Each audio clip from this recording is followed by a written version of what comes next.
Logiquement, la leçon d'aujourd'hui doit s'appeler « Je ne suis pas seule à éprouver les effets de mes pensées », comme aussi m'a vu, qui était dit hier.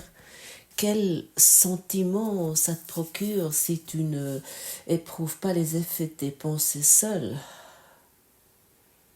Donc, lorsque tu enrages, c'est un effet de tes pensées. C'est évident que ton entourage l'expérimente directement. Ton esprit intérieur expérimente cette rage directement, mais que cette rage est accessible pour tout le monde, ça nous l'oublions, nous l'ignorons. Mais c'est aussi avec l'amour, c'est pareil. Si tu es dans l'amour, dans la beauté, dans ton rayonnement intérieur, dans ta lumière intérieure, tu partages ça également avec chaque autre personne. Pas que seulement avec ton entourage proche, mais avec l'univers complet. Donc là, nous voyons quelle responsabilité nous avons, qui ne pouvons plus ignorer aujourd'hui, mais nous voulons l'accepter totalement. Et cette leçon va être très utile si tu la pratiques véritablement et que comme ce moment-là, tu l'expérimentes. Tu demandes à ton Esprit Saint intérieur de te guider dans ces exercices, de te montrer ce que ça signifie.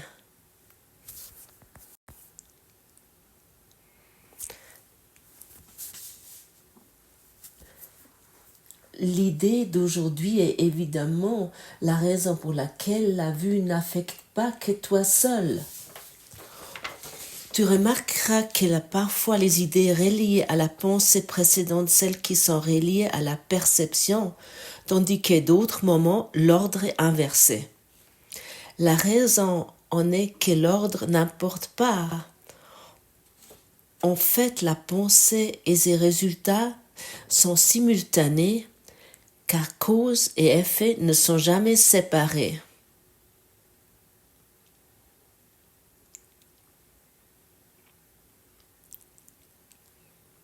Ah, wow, c'est impressionnant, mais en même temps tellement évident. En fait, la pensée et les résultats sont simultanés.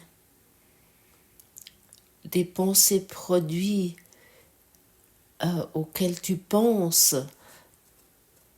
ce que tu perçois, tout ce que tu perçois est produit par tes pensées. Nous nous souvenons, lorsqu'il était dit, lorsque nous regardons dans un miroir, le miroir ne peut pas me dire comment je me sens. Il ne peut pas me dire qui je suis. Le miroir ne peut pas me dire dans quel état d'esprit je suis. Et le miroir ne peut pas non plus me dire ce que je dois faire. Ça, c'est mon devoir. Si je souris dans le miroir, je vais percevoir le sourire. Si je regarde avec un regard triste dans le miroir, je vais percevoir la tristesse, peut-être des larmes ou la perte. Tout est simultané. Et cette simultanéité, nous l'ignorons dans le monde. Mais dans le miroir, c'est évident. Et rappelle-toi, le monde est un miroir. C'est uniquement un miroir de tes projections, des pensées non résolues, non rédimées, d'un monde d'esprit qui est isolé, Et quel miracle, en fait. Ou disons ça autrement. c'est pas étonnant ce que nous percevons dans ce monde, car nous nous sommes rassemblés comme égaux, en tant qu'égaux, pour expérimenter cet ego de séparation, de chaos, de différence, et nous confirmons ceci sans cesse.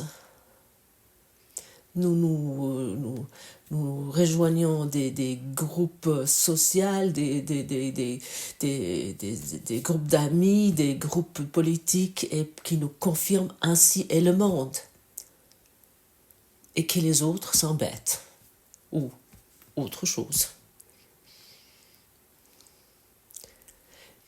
Les égaux se rassemblent. Aussi dans ton cercle d'amis, tu attires les gens qui te confirment ton point de vue, ton point de vue sur la vie. Pour cette raison, nous nous trouvons, lorsque nous nous sentons plus proches, par exemple dans des relations personnelles, dans des relations amoureuses, nous constatons, c'était pas... je me suis trompée, mon conjoint pense quand même autre chose, totalement autre chose que moi. Et là se démontrent les idées individuelles et les pensées individuelles qui n'étaient pas considérées ou pas vues avant. Et en général, ces pensées qui sont nouveau opposées à ce que tu penses.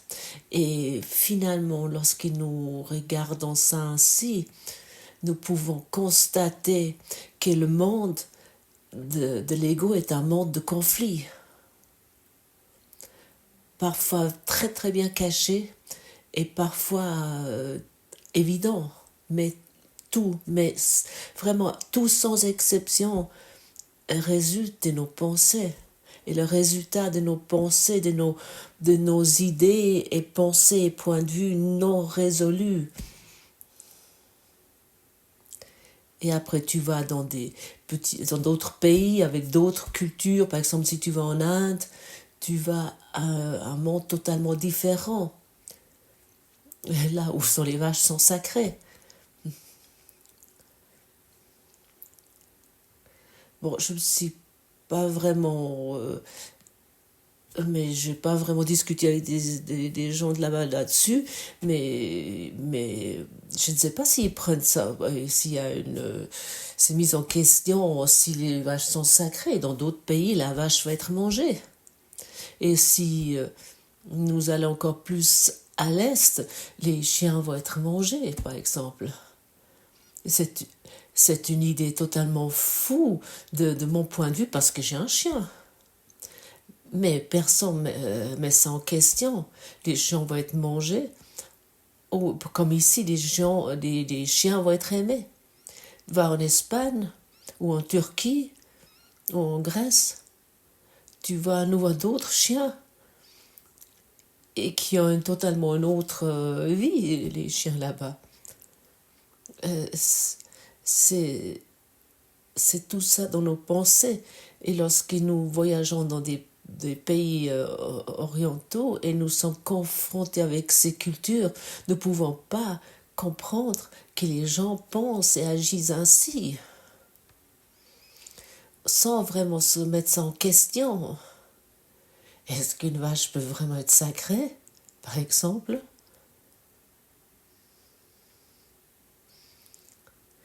Ce sont que des pensées, tout est que pensée, c'est vraiment la Matrix. C'est nos pensées qui sont vraiment tristes et lesquelles nous nous accrochons et qui nous mettent quasiment pas en question.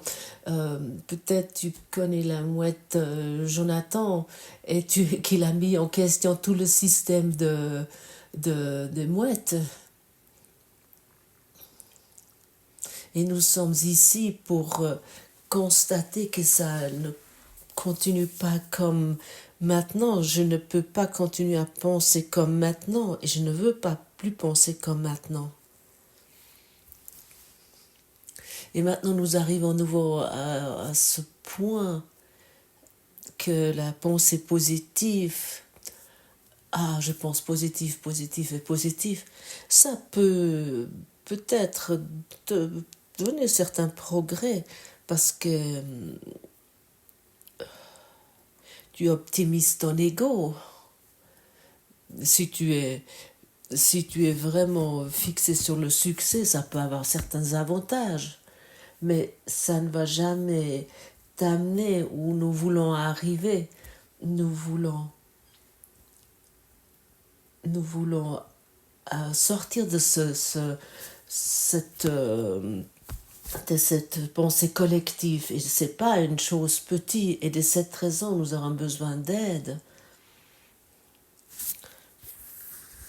Nous voulons rappeler sur l'esprit divin qui nous soutient. Car nous-mêmes, dans notre propre force, ne pouvons pas sortir de ce système. On essaie ça depuis des millénaires, de créer la paix de sa propre force, encore avec plus d'armes. Avoir encore trouvé la paix avec des meilleures armes, du caillou au couteau, du couteau à l'arc.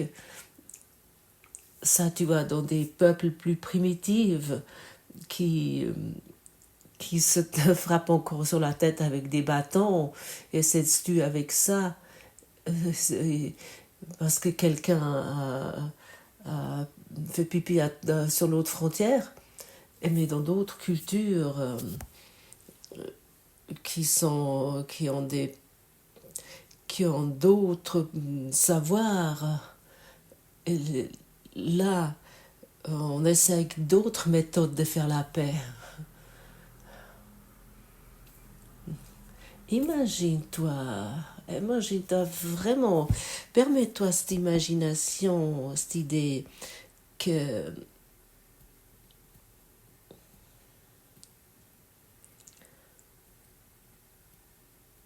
qu'avec l'exploration de tes pensées et avec la certitude que tu as une pensée comme la guerre, que tu pourrais l'éliminer totalement, effacer ton esprit, le transcender complètement, qu'avec ça, que tu apportes quelque chose à la paix mondiale. Oui, je parle de toi, mais à qui d'autre que toi? Je ne te parle pas ici en tant que corps que tu es, que tu crois être. Je parle à toi en tant qu'esprit qui est un avec moi maintenant. Et s'il est un avec moi, il est un avec l'esprit divin. Et l'esprit divin, il peut faire ce que tu désires tellement. Donc, dans toutes tes idées, toutes tes solutions que tu as fait toi-même, donne-les à ton Saint-Esprit. Donne tes concepts à ton Saint-Esprit. Donne ton filtre égotique au Saint-Esprit. Donne-le à l'Esprit divin. Et c'est ça que nous voulons faire. Et ça, c'est notre job. Et pour ces leçons, nous sommes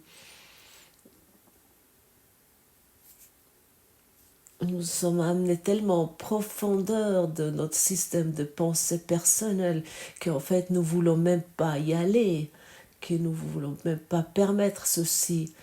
Nous avons voulu faire jusqu'à présent notre propre histoire et que nous avons cru que nous pouvons être heureux ainsi et d'expérimenter quelque chose, vivre quelque chose de particulier, de unique.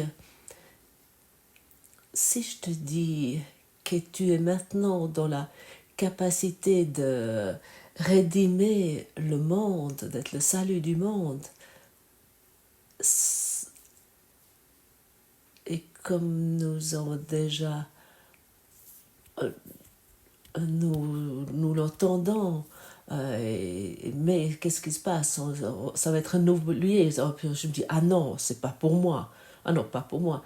C'est pour quelqu'un qui est déjà éveillé, pour un saint, ou si déjà, peut-être pour Jésus-Christ. Et ça, je doute vraiment qu'il pourrait le faire. On regarde tout ce qui est déjà arrivé jusqu'à présent. Jésus te dit, suis-le, et tu vas faire des choses plus grandes qu'il a fait. Et ce courant miracle, il est venu vers toi à un moment précis où le monde de rêve, a besoin de toi pour la rédimer, pour l'éveiller.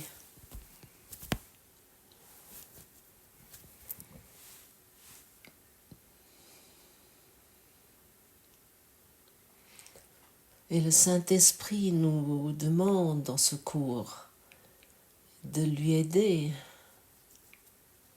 Il te demande vraiment.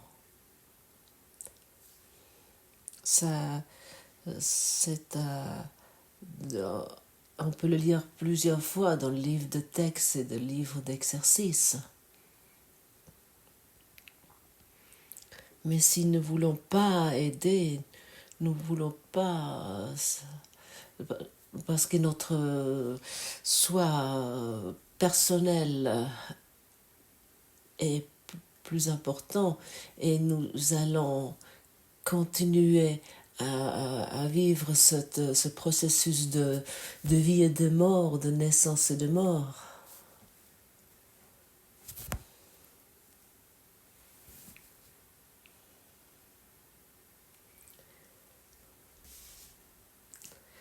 Comment serait-il si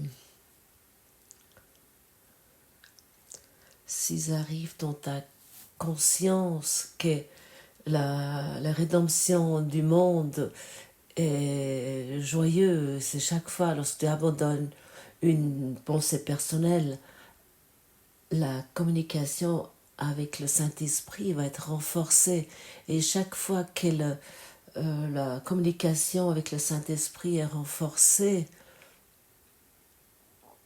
tu expérimentes le bonheur que tu ne peux pas faire toi-même, mais qui arrive automatiquement parce que tu enlèves ce que tu as projeté sur ce monde. Et à ce moment-là, la lumière du monde va être visible, la lumière de Dieu va être visible pour toi, et tu vas plus vouloir autre chose.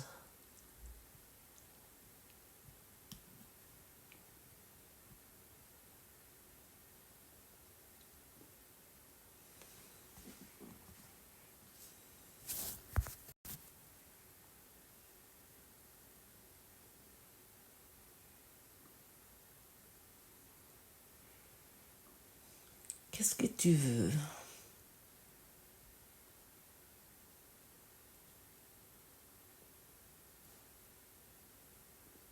Qu'est-ce que tu veux véritablement?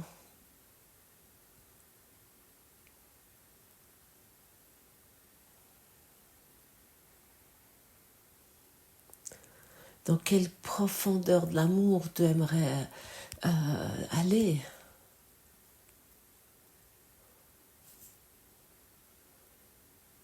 Comment aimerais-tu te voir toi-même?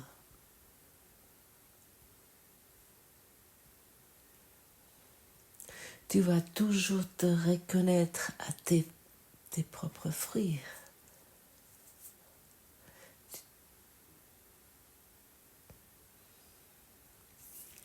Tu vas toujours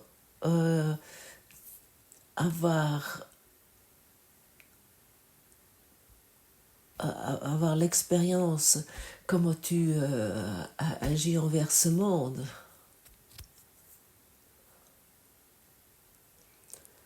Tu expérimentes, tu éprouves les effets de tes pensées, pas seul.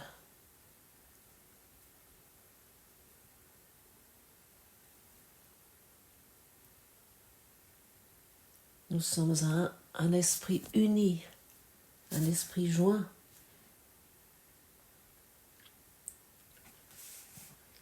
Aujourd'hui, nous insistons à nouveau sur le fait que les esprits sont joints.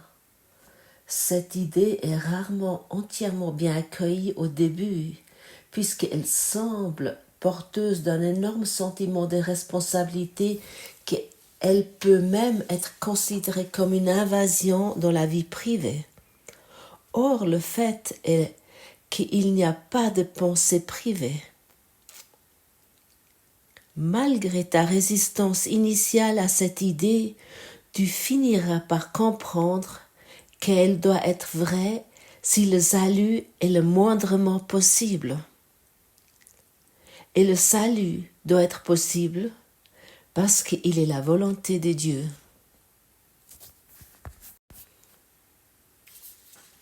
N'aie pas peur de ça, que nous sommes un esprit un. Accepte ça comme une information joyeuse. Ce n'est pas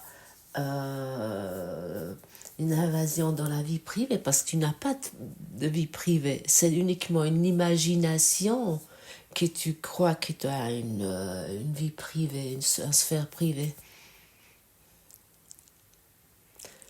La seule chose que j'expérimente, que mes pensées privées, que je peux les rédimer. Je ne suis pas seule à éprouver les effets de cette pensée au sujet de cet arbre sur mon conjoint, sur mes enfants, sur un animal, sur la nature, sur la lune, le soleil. Je ne suis pas seule à éprouver l'effet de ces pensées. Qu'est-ce que j'aimerais donner au monde aujourd'hui? Quel sentiment j'aimerais donner au monde? Souviens-toi, cause et effet sont un.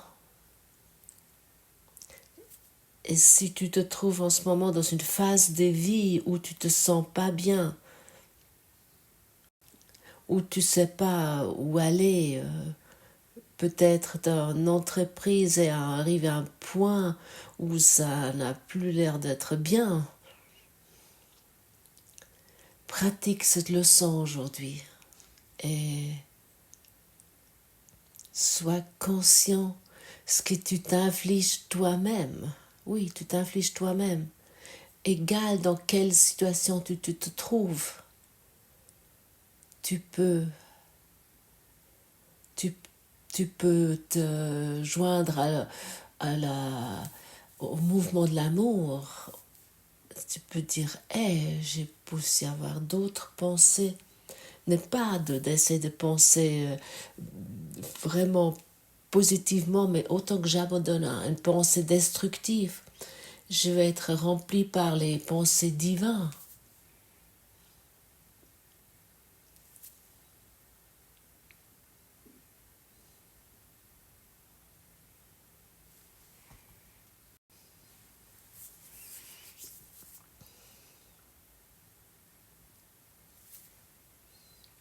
Permets-toi aujourd'hui, oui, j'ai déjà parlé de ça les derniers jours,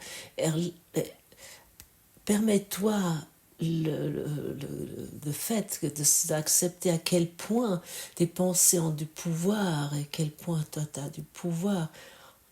Tu n'es pas une petite chose, tu es co-créateur. Tu es co-créateur de l'amour.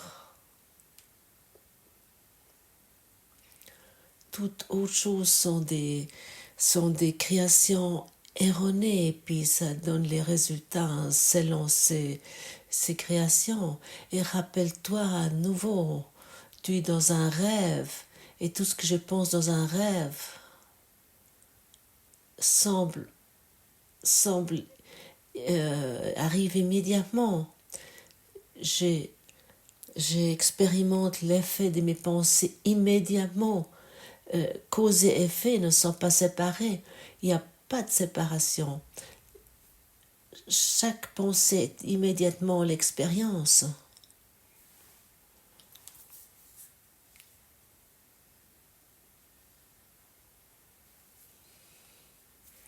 Et de vraiment de devenir conscient de ça, c'est vraiment très utile, au moins d'être aujourd'hui conscient de ça et vraiment que ça devient clair que tu as un choix, que tu n'es pas emprisonné dans une idée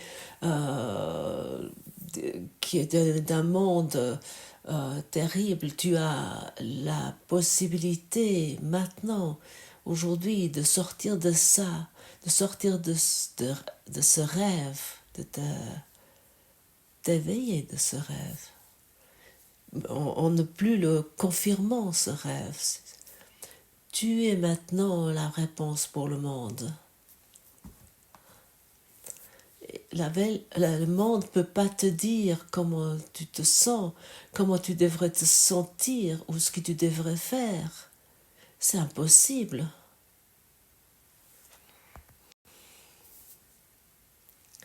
Dis aujourd'hui au monde ce que tu es.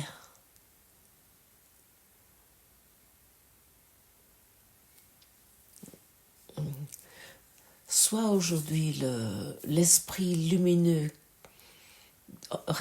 Toi aujourd'hui, sois la réponse de l'amour aujourd'hui. Et peut-être de ce sentiment de que nous sommes un. Aie ce sentiment que nous sommes un. Et à ce moment-là, tu veux soutenir tout le monde, tu veux être utile pour tout le monde, tu veux être serviable pour tout le monde, car sans bonheur, sa joie et la tienne, c'est évident, les esprits sont joints.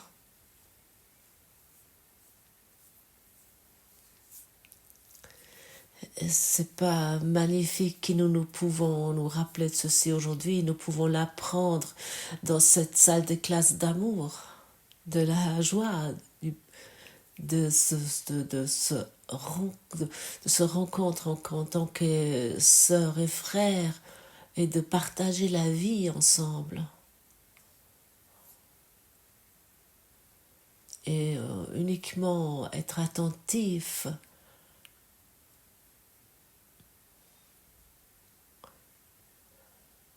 d'offrir l'amour, d'être généreux avec l'amour.